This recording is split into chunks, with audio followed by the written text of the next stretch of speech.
HSC উচ্চতর গণিত ক্লাসে সকলকে স্বাগতম। প্রিয় শিক্ষার্থী, আমি গত পর্বে যোগজীকরণের 8টি সূত্র নিয়ে আলোচনা করেছি।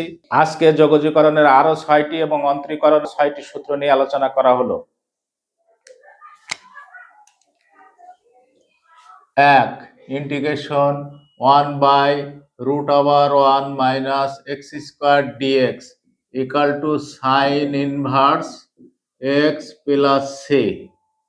2. Integration -1/√1 minus x square dx equal to minus cos inverse x plus c। 3. Integration 1/1 plus x square dx equal to tan inverse x plus c। 4. Integration -1/1 plus x square dx equal to minus cot inverse x plus c।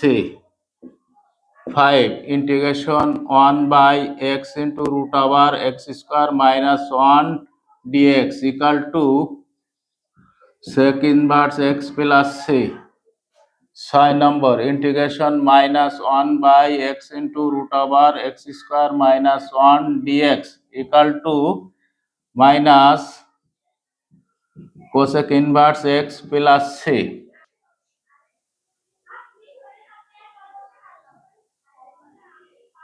এবার অন্তরীকরণের সূত্র নিয়ে আলোচনা করা হলো। 1 ddx sin inverse x equal to 1/√1 minus x square।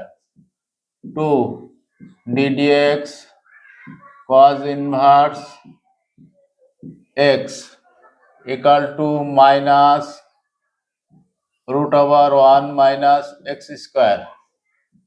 3 ddx tan inverse x equal to 1/1 plus x square।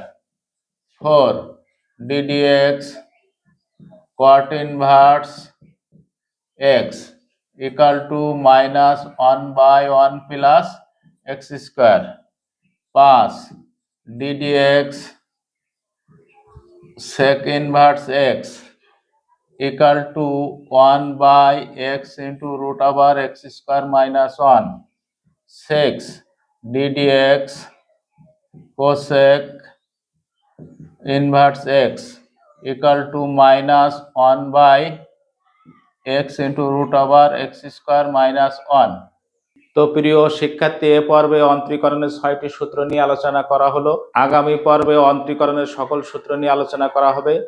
অন্তরীকরণ এবং যোগজীকরণের সকল সূত্র এই দ্বিতীয় পাঠ থেকে যতগুলো পর্ব নিয়ে যোগজীকরণ আলোচনা করা হবে, সকল চ্যাপ্টারেই এই 2 রকম সূত্র আমাদের ব্যবহার করতে হবে।